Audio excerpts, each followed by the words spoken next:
एक नगर में एक व्यापारी रहता था। व्यापारी का नाम नादुक था। नादुक बड़ा अमीर था। वह ऊंचे भवन में रहता, कामकाज के लिए नौकर चाकर भी थे। उसका व्यापार दूर दूर देशों में फैला हुआ था।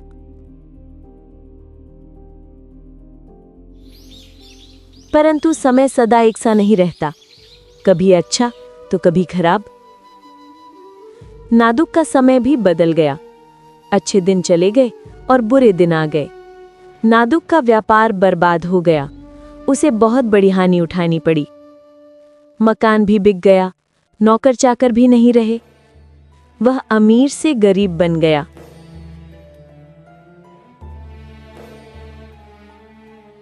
नादुक ने सोचा, अब यहाँ रहने से क्या लाभ? किसी दूसरे देश में जाकर कामकाज करना चाहिए।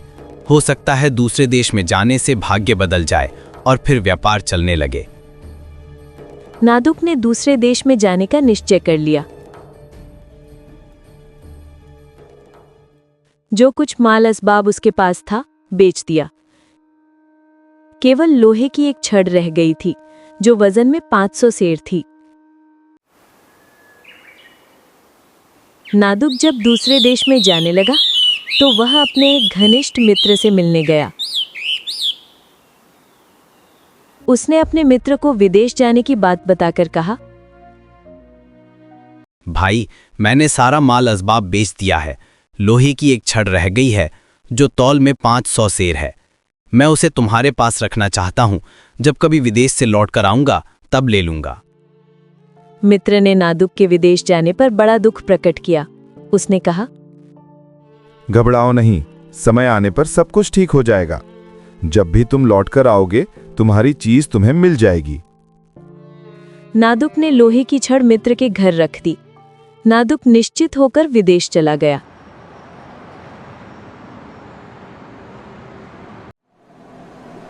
उसने विदेश में कामकाज करना प्रारंभ किया।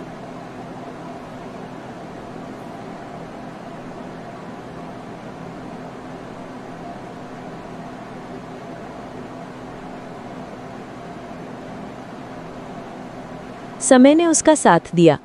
धीरे धीरे उसके कामकाज में उन्नति होने लगी। और एक दिन ऐसा आया जब वह पुनः पहले की ही भांति अमीर बन गया। कई वर्षों के पश्चात नादुक पुनः लौटकर अपने नगर में आ गया।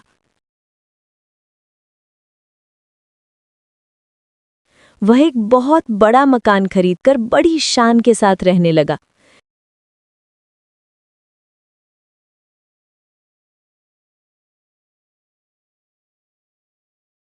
जब कुछ दिन बीत गए तो नादुक लोहे की छड़ लेने के लिए अपने मित्र के घर गया।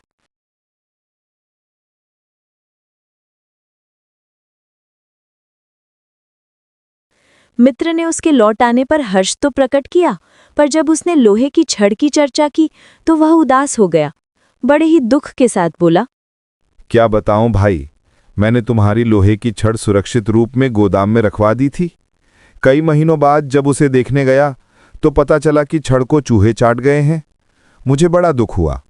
तुम्हारे सामने मुंह दिखाने लायक भी नहीं रहा।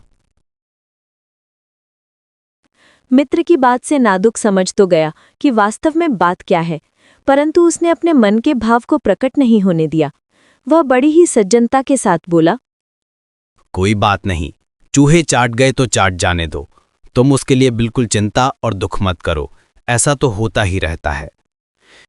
नादुक जब मित्र से विदा होकर चलने लगा तो बड़े ही स्वाभाविक ढंग से बोला, एक बात तो कहना भूल ही गया। मैं विदेश से तुम्हारे लिए उपहार की एक वस्तु लाया हूं। तुम अपने पुत्र रमेश को मेरे साथ भेज दो, मैं उसे दे दूंगा। मित्र मन ही मन बड़ा प्रसन्न हुआ। उसने सोचा, मैंने इसकी लोहे की छड़ बेचकर अधिक मुनाफा उठाया है। अब इसकी दी हुई उपहार की वस्तु भी बेचकर लाभ उठाऊंगा। यह भी कैसा आदमी है, मुझसे नाराज न होकर उपहार प्रदान कर रहा है।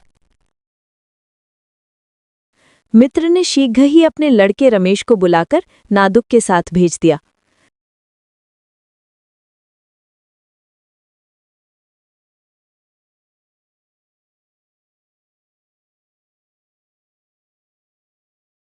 नादुक रमेश को साथ लेकर अपने घर आ गया। उसने उसे एक तहखाने में बंद करके बाहर से ताला लगा दिया।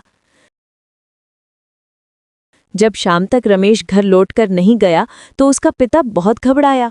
उसने नादुक के पास जाकर उससे पूछा, भाई, मैंने रमेश को तुम्हारे साथ कर दिया था, पर वो अभी तक लौटकर घर नहीं पहुंचा।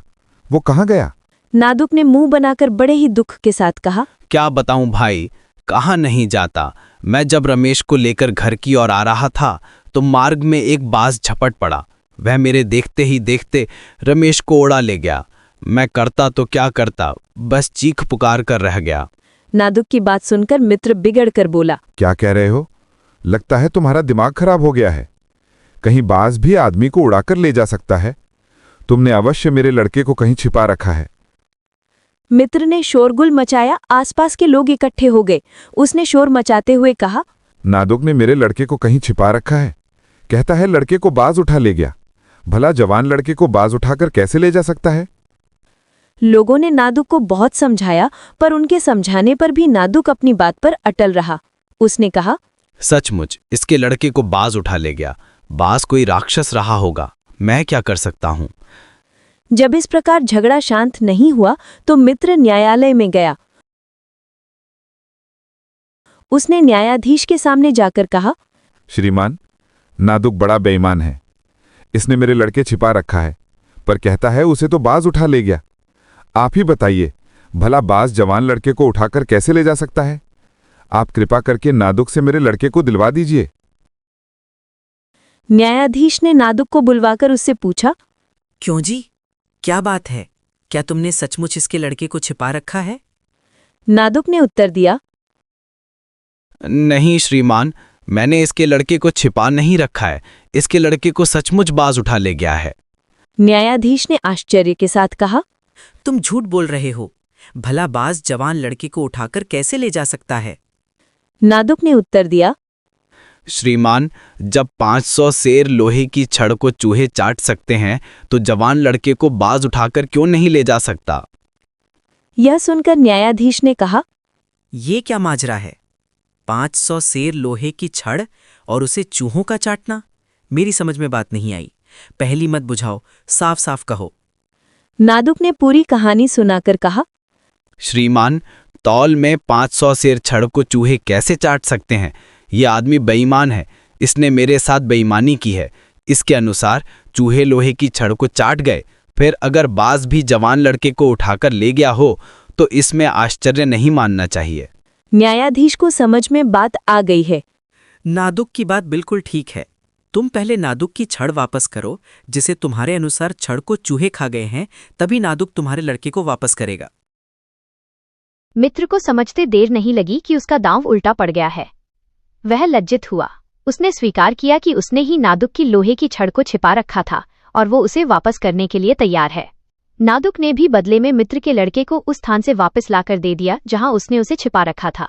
न्यायाधीश ने दोनों को ईमानदारी और दोस्ती का महत्व समझाया और उन्हें जाने की अनुमति दी।